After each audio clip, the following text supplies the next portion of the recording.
1 jam. Ya, Bismillahirrahmanirrahim. Assalamualaikum warahmatullahi wabarakatuh.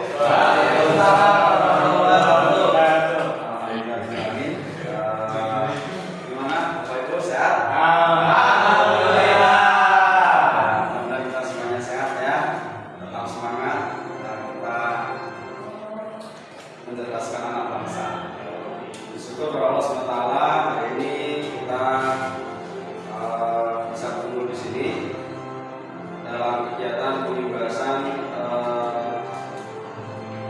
di aksi nyata modul 14 terkait dengan budaya positif.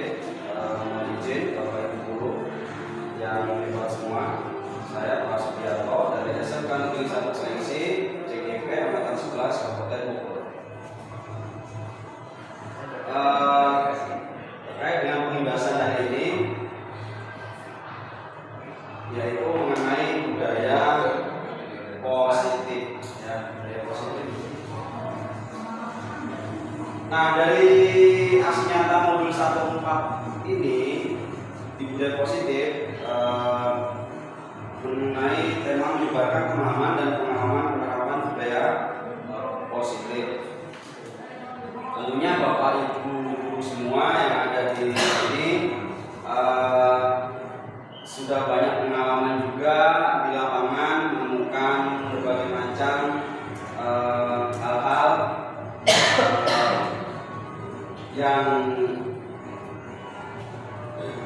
dalam penerapannya di sekolah mengenai budaya positif. Nah, dari budaya positif tersebut ini ada beberapa tujuan. Yang pertama yaitu tentunya mendidik murid agar senantiasa dapat melaksanakan budaya positif. Ya, jadi penerapan budaya positif ini tentu punya tujuan. Kemudian yang selanjutnya adalah menumbuhkan rasa saling menghargai, ya, menghargai diri sendiri dan juga orang lain. Kemudian selanjutnya adalah mengembangkan keaktifan murid di kelas. Dan berikutnya adalah menumbuhkan motivasi intrinsik murid. Selanjutnya adalah selain dari tujuan budaya positif tentunya kita butuh yang namanya dukungan. Dukungan dari siapa? Di sini adalah dukungan yang jelas tentu dari semua pihak. Ya, itu adalah bisa dari kepala sekolah, bisa dari rekan guru, atau juga bisa dari orang tua dan juga sarana prasarana. Karena kita perlu yang namanya kolaborasi. Nah, ini sangat penting sekali yang namanya support, ya, Bapak Ibu. Oke, apa sih yang nanti diharapkan dari hasil aksi nyata tersebut adalah diantaranya dari budaya positif. Di antaranya adalah kita bisa membuat sebuah keyakinan kelas untuk apa? Untuk menunjukkan motivasi intrinsik percaya diri. Tuh, yang pertama. Yang kedua adalah tentunya Bapak Ibu yang hebat di sini antusias dalam membuat keyakinan kelas. Karena tadi tujuannya sama-sama supaya bisa membiasakan budaya positif. Itu ya, Bapak Ibu semua ya.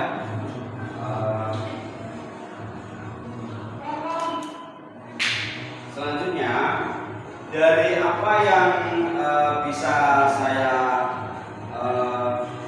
lakukan di sini di kegiatan pengimbasan aksi nyata budaya positif, ada alurnya. Yang pertama ini adalah pendahuluan, kemudian selanjutnya adalah terkait dengan konsep, ya. Dari inti di sini adalah konsep perubahan paradigma belajar. Kemudian selanjutnya adalah disiplin positif, kemudian motivasi perilaku manusia, selanjutnya kebutuhan dasar, dan juga ada posisi kontrol restitusi dan keyakinan kelas, dan ketiga restitusi. Dan nanti ada mungkin ada diskusi atau sharing dan selanjutnya slide penutup. Oke, kita bicara mengenai kesepakatan kelas. Nah, dalam forum diskusi ini tentu kita juga sama-sama punya aturan, ya, mungkin istilahnya di sini kesepakatan lah, ya, kesepakatan belajar. Ya, yang pertama itu adalah semua peserta punya kesempatan berpendapat. Seperti itu ya, kemudian ya kita di forum apa aja yang jelas setiap peserta punya kesempatan berpendapat. Kemudian yang kedua adalah berpikiran terbuka dan saling menghormati. Jadi ketika ada rekan atau teman kita yang menyampaikan pendapat, ya kita tentu harus saling menghormati. Ya. Karena setiap pendapat itu nggak ada yang salah menurut kita, ya pasti ya itu kan pendapat, ya sah-sah saja. Kemudian yang ketiga kita berpendapat setelah dipersilakan. Monggo silakan, pendapatnya seperti itu. Ini sama seperti kesepakatan dalam belajar. Nah, berpartisipasi penuh, meskipun hanya sebatas kita memberikan respon bagus, itu pun sudah termasuk bagian berpartisipasi. Atau cukup sudah berpartisipasi. Kemudian happy, gembira, seperti itu. Selanjutnya, selamat datang para guru hebat. Mari belajar bersama, berkolaborasi, saling mendukung demi mewujudkan disiplin positif di sekolah kita tercinta. Di mana Bapak Ibu guru SMK Negeri 1 Cilengsi.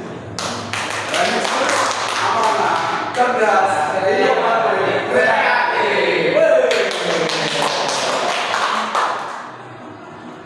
slide. Nah, ini yang kita mungkin diskusikan ya. Ada mungkin konsep dari utama dari modul budaya positif ini adalah tadi ya, perubahan paradigma belajar, kemudian disiplin positif, kemudian di situ ada motivasi perilaku manusia, ada kebutuhan dasar manusia, posisi kontrol restitusi, ada juga keyakinan kelas dan segitiga restitusi. Oke, nah kalau di sini kita mulai dengan konsep budaya positif yang pertama, yaitu terkait dengan perubahan paradigma belajar. Kita tahu bahwasanya paradigma belajar yang baru sekarang ini, kita tahu bahwasanya ciri-cirinya itu seperti apa. Nah, kalau di situ ada gambar 6 karakter profil pelajar Pancasila atau beberapa elemen dimensi pelajar Pancasila. Tentunya Bapak Ibu guru semua dalam hal melaksanakan kegiatan pembelajaran di kelas pasti akan mengkorelasikan atau mengkaitkan satu mata pelajaran tersebut dengan dimensi profil pelajar Pancasila tersebut. Nah, ciri-ciri dari paradigma belajar yang baru tersebut adalah yang pertama pasti berpusat pada murid. Lebihnya seperti itu ya, Bapak Guru. Jadi pembelajaran tidak lagi berorientasi pada guru. Kita lebih enak ya, Pak ya. Kita cuma pilih jadi fasilitator ya. Karena sudah berpusat pada murid. Gitu.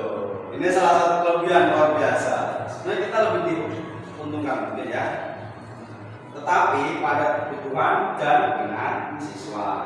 Kemudian yang kedua adalah aktif dan kolaboratif. Ini adalah siswa didorong untuk aktif dalam kegiatan belajar, baik individu ataupun kelompok. Kita biasa masuk ke kelas, misalkan tujuan pembelajarannya di akhirnya nanti ada proyek apa, pasti kita membuat sebuah atau mungkin kelompok kecil atau kelompok besar seperti itu mungkin ya. Jadi sesuai ini bagaimana supaya siswa tersebut bisa aktif dalam proses pembelajaran. Kemudian yang ketiga adalah berbasis masalah. Pembelajaran ini tidak hanya berfokus pada teori, tapi juga pemecahan masalah yang tentu yang relevan dengan kebutuhan, dengan kehidupan siswa. Kemudian yang keempat selanjutnya adalah berkelanjutan dan sepanjang hayat. Mungkin kita sering mendengar istilah belajar sepanjang hayat.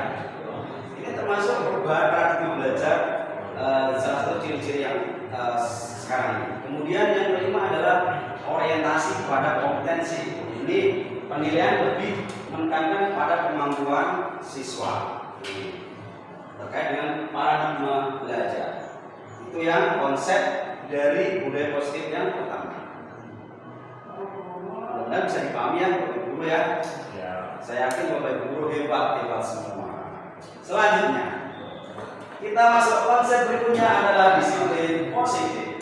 Sebetulnya disiplin positif ini adalah endingnya adalah membentuk karakter anak tanpa kekerasan. Bapak Ibu setuju nggak?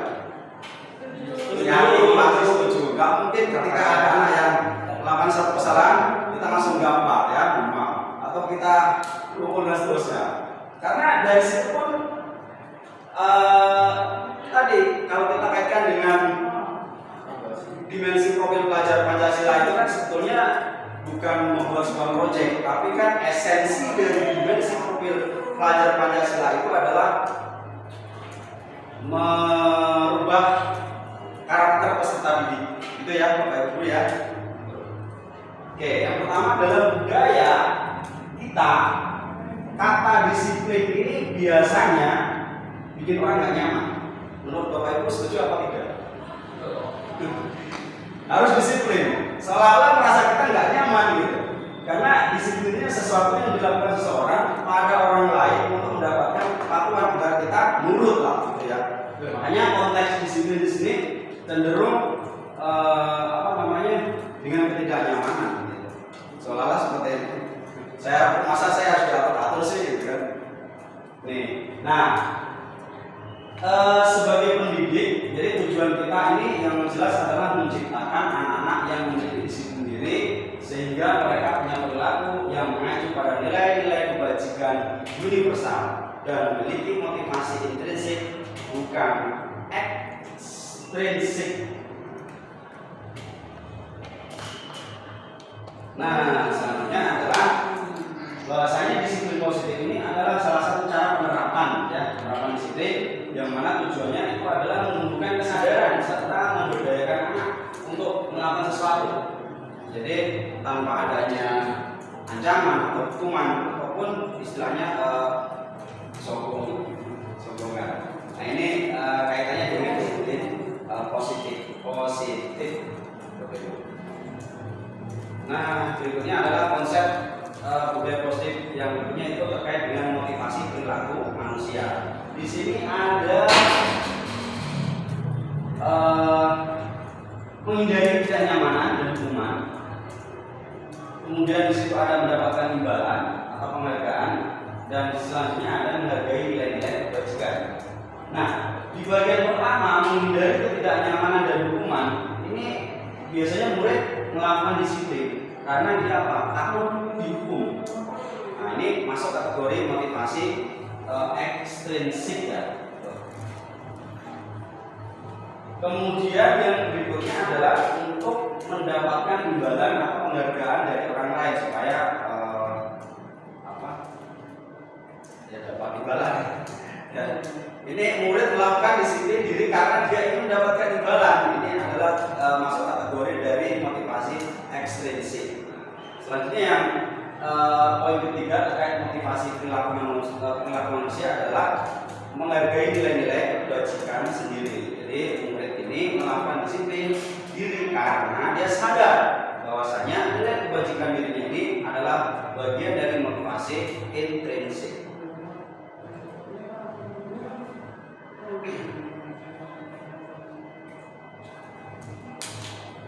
Oke, berikutnya Bapak Ibu mengenai konsep disiplin.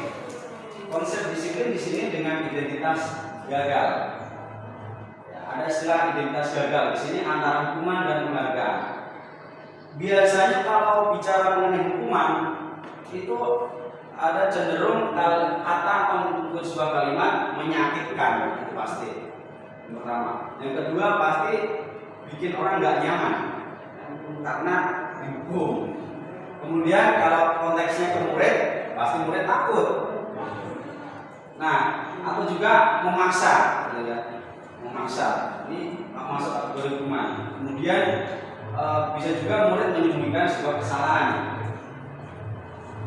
Dan selanjutnya yang murid menjadi rendah diri atas hukuman tersebut. Nah, di penghargaannya ini konsep disiplin dengan identitas gagal itu tidak efektif. Kemudian merusak hubungan, kemudian juga masuk kategori mematikan kreativitas,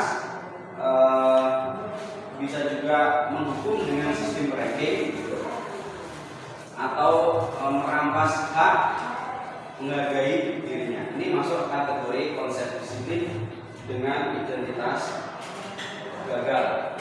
Nah, ada konsep disiplin sebaliknya dengan identitas sukses. Ini ada konsekuensi, ada restitusi. Mungkin sebagian kita sudah sering mendengar istilah itu. Konsekuensi di sini bisa dalam bentuk konteksnya adalah penguatan jangka pendek. Ya. Kemudian perlu sebuah monitoring berkelanjutan. Kemudian ada stimulus. Kemudian ada juga murid menghormati peraturan. Kemudian kehilangan waktu untuk merenungi sebuah kesalahan. Ini masuk sebuah kategori konsekuensi ya. Nah, selanjutnya mengenai yang restitusi yang masuk dalam konsep disiplin dengan identitas sukses di sini, murid bertanggung jawab untuk perilakunya. Kemudian fokus pada pemecahan masalah, yaitu masalah jangka panjang. Kemudian murid menghormati dirinya dan orang lain. Kemudian murid bersemangat memperbaiki kesalahan. Kemudian ada yang namanya teori kontrol. Ini beberapa konsep disiplin. Tadi ada identitas sukses. Berikutnya, nah, konsep disiplin dengan pendekatan restitusi. Nah, Bapak Ibu tentu sudah mendengar istilah restitusi ya. Restitusi di sini adalah sebuah proses menciptakan kondisi bagi murid untuk memperbaiki sebuah kesalahan mereka sehingga mereka bisa kembali pada kelompok mereka dengan karakter yang lebih kuat. Ini dosen 2004. Kemudian ciri-cirinya seperti apa? Ciri-cirinya adalah pertama belajar dari kesalahan, kemudian yang kedua memperbaiki hubungan, kemudian selanjutnya ada tawaran bukan paksaan. Ada juga ciri berikutnya adalah menuntut untuk melihat ke dalam diri, kemudian mencari kebutuhan dasar yang mendasari tindakan, fokus pada karakter bukan tindakan, dan juga menguatkan dan fokus pada solusi. Ini konsep disiplin yang terkaitan dengan pendekatan restitusi. Selanjutnya, nah perbedaannya apa? Kalau kita misalkan di sini ada sebuah kasus, contoh, ada siswa yang sering tidak mengerjakan PR. Di sini ada sebuah hukuman, ada konsekuensi, dan juga ada restitusi. Dari contoh kasus di sini, misalkan di dalam hukumannya adalah guru tersebut menghukum siswa, ya, berhenti selama 20 menit. Bagaimana rasanya? 5 menit aja kita udah capek, ini 20 menit. Nah, ini artinya kategori hukuman ini menurut saya ya menyakitkan gitu. Ya. Kemudian guru marah dan murid jadi takut. Ya, mudah-mudahan Bapak Ibu guru yang hebat semua di sini ketika masuk kelas mendapati sebuah anak peserta didiknya tidak mengerjakan PR, lantas langsung marah, teriak-teriak, "Woi, kamu kenapa nggak mengerjakan PR?" Gitu. Nah, ini bahaya ya. Nanti mungkin bisa berakibat muridnya menjadi takut. Nah, kemudian yang menjadi konsekuensinya apa? Konsekuensinya di sini adalah guru memberikan konsekuensi pada anak, misalkan tadi mengerjakan, nah kamu bisa mengerjakan PR nanti setelah istirahat, gitu. Tapi dengan catatan kamu 2 kali lipat mengerjakannya. Nah, ini kan bagian dari konsekuensi. Atau guru tegas dan siswa menghormati peraturan. Nah, untuk dari restitusi sendiri itu seperti apa kita guru? Jadi di sini kita menggunakan segitiga restitusi ya, menanyakan pihak identitas juga atau dirinya dan juga membantu siswa menyelesaikan masalahnya. Kemudian guru terbuka dan siswa menghormati dirinya dan orang lain.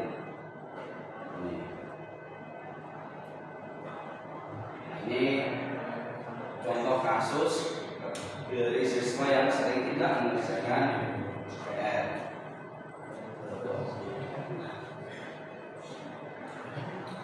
Nah, kita masuk ke konsep budaya positif yang berikutnya, yaitu posisi kontrol guru. Ini menurut Dian dosen ini ada 5 yang bisa diterapkan guru, baik guru atau orang tua ataupun pimpinan insan, yaitu sebagai penghukum, kemudian pembuat rasa bersalah, kemudian yang ketiga teman, kemudian yang keempat pemantau, dan yang kelima guru sebagai manajer.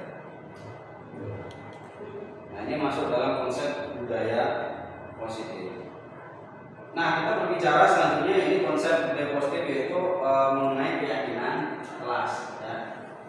Di keyakinan kelas sendiri ini adalah suatu yang diyakini bersama, yang berasal dari penyatuan pikiran untuk menjadi nilai-nilai kebaikan untuk diturunkan di kelas-kelas. Saya rasa Bapak-Ibu juga mungkin sebagian besar sudah membuat sebuah keyakinan kelas, ya.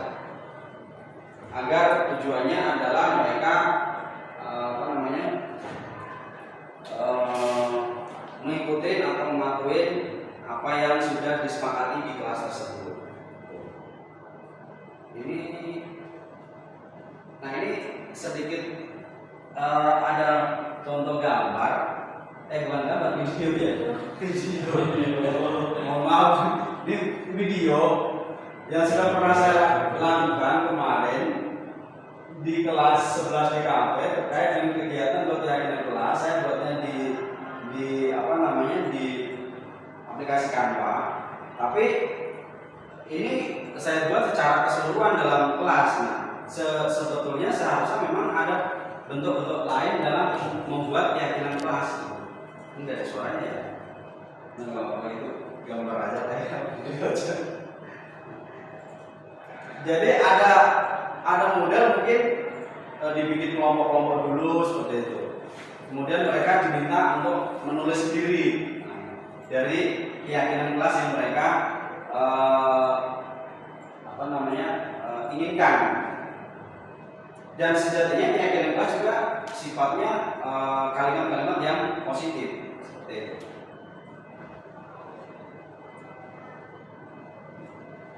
Ini ada suaranya.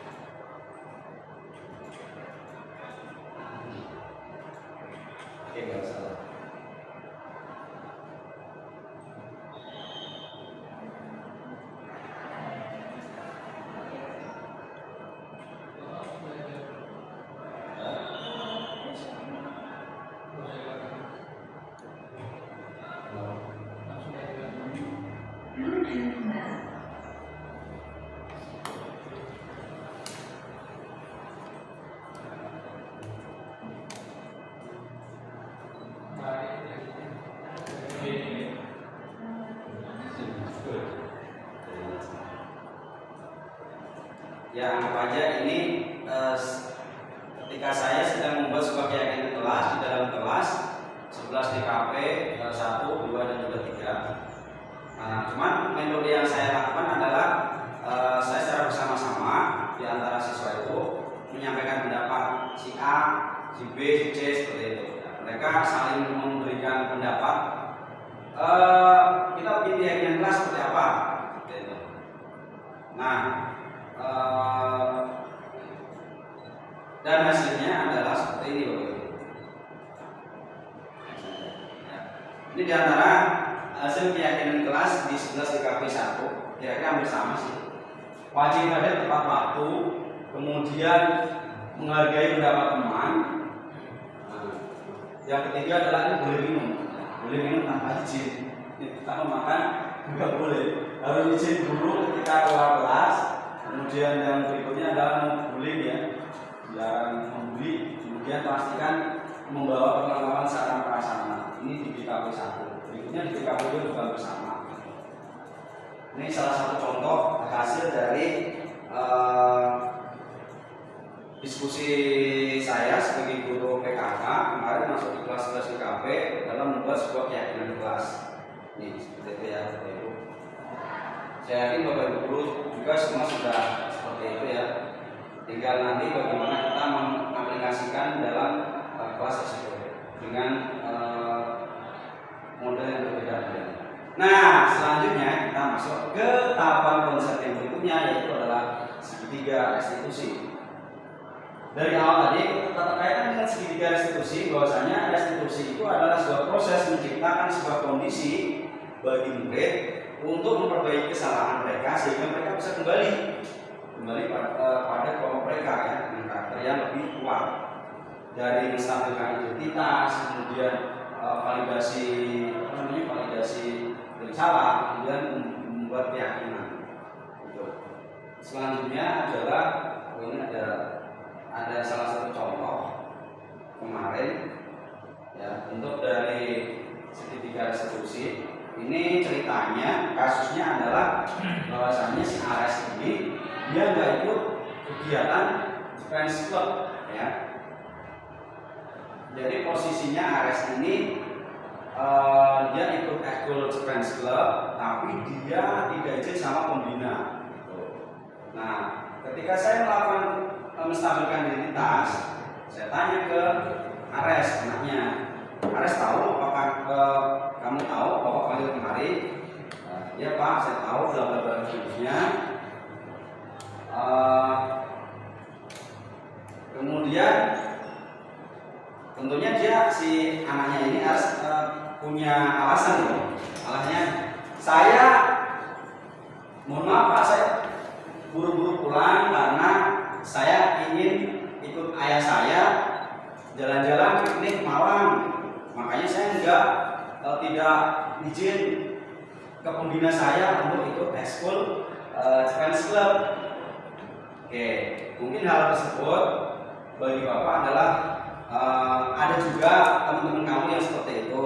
Nah, mungkin lain kali sebaiknya kamu ya bisa izin dulu sama pembina kamu seperti itu. Ya. Ini salah satu contoh terkait dengan segitiga restitusi. Nah, mungkin itu Bapak Ibu. Ini contoh yang pertama. Selanjutnya ada juga contoh yang kedua. Ini keterkaitan dengan si anak tersebut tidak mengerjakan PR.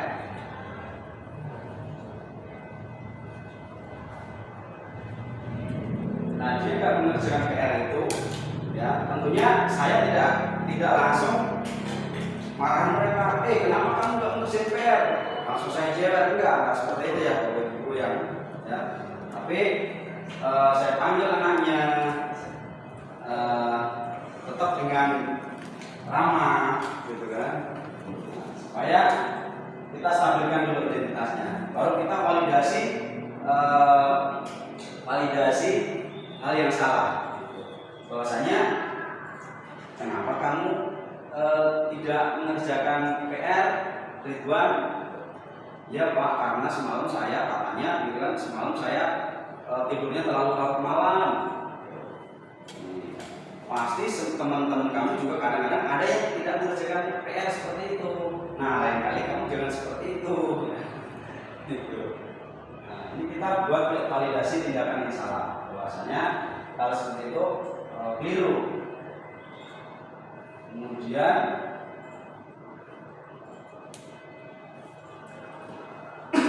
seperti penjelasan yang sebelumnya tadi, kita menaikkan keyakinan bahwasanya mungkin kamu nanti mengerjakan PR-nya setelah jam ini, tapi di dalam kelas. Habis itu diserahkan ke Bapak. Ini tahapan-tahapannya sebetulnya dari konsep segitiga restitusi seperti itu. Oke Bapak Ibu. Nah, jadi kesimpulan dari pemaparan terkait dengan konsep atau tema budaya positif di sini adalah bahwasanya dalam penerapan program disiplin positif sebaiknya guru punya atau memiliki standar kepribadian profesional dan sosial yang baik, di mana guru mampu berefleksi pada posisi kontrolnya saat itu. Ya, tadi kan kita mengenal 5 posisi kontrol, sebagai penghukum, sebagai teman, sebagai manajer, sebagai pemantau, membuat oh iya betul, luar biasa yang hebat. Ini mudah-mudahan jadi kesimpulan konklusinya adalah bagaimana perjalanan dirinya sebagai seorang among. Kita among kan ya? Among ya? Iya. Bahasa Sunda, bahasa among itu ya bahasa Indonesia. Bahasa Indonesia ya? Bahasa Indonesia. Posisinya sebagai manajer yang menuntun murid-murid menjadi insan yang mandiri, merdeka, dan bertanggung jawab. Ini sesuai dengan standar sharing atau diskusi. Ya. Apakah Bapak Ibu sudah pernah menjumpai dengan kelas? Saya yakin Bapak Ibu sudah. Ya kan, tinggal gimana kita mengimplementasikan. Setiap guru punya metode, punya cara, punya gaya, atau kita istilahnya kalau dalam di kurikulum merdeka itu ada kan pembelajaran berdiferensiasi ya. Dengan gaya belajar yang gimana caranya gitu. Kemudian bagaimana perasaan Bapak Ibu guru setelah menerapkan pihak dalam kelas? Apakah semakin menambah masalah atau semakin enjoy? Enjoy. Dan bagaimana responnya? Respon murid sendiri? Apa makin senang? Aduh, senang saya masuk jam 4 bulan banyak speaking. Materi tidak ada.